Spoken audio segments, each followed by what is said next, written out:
তো আরেকটি মোবাইল চলে এসছে ভিভো Y56 5G।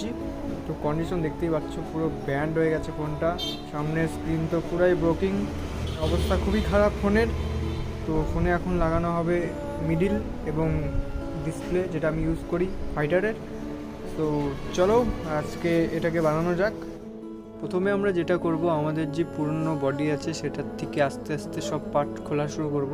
এখানে আমরা দেখতে পাচ্ছ ডিসপ্লেটা করলাম, তারপরে আমরা নতুন ডিসপ্লেটা, আমাদের নতুন যে ফ্রেমটা আছে ওটা আমাদের সেট করে দেখব ঠিকঠাক আছে কি না। দেন মোবাইলের যেই পার্টসগুলো আছে আমরা আস্তে ধীরে এখন খোলা শুরু করব, সব সাবধান মতো, কোথায় কী ছিল সব কিছু কিন্তু ভালো মতো মনে রাখতে হয় আমাদের। এখন দেখতেই পাচ্ছ নতুন বডিতে আমাদের মাদারবোর্ডটা ভালো মতো সেট করে দিচ্ছি, তারপরে আস্তে ধীরে ক্যামেরা, তার স্পিকার সব কিছু ফিটিং করে দিচ্ছি সাবধান মতো। দেখতেই পাচ্ছ এখানে আমাদের রিবনটা এখন ফিটিং হচ্ছে, যেটা চার্জিং রিবন। তারপরে আমরা ভালো মতো অন করে দেখব যে সব কিছু ঠিকঠাক আছে কিনা, সব ওকে আছে কিনা। তারপরে আমরা টাচ বাগেরা সব চেক করব। এখানে দেখতেই পাচ্ছ টাচ কিন্তু একদম ওকে আছে।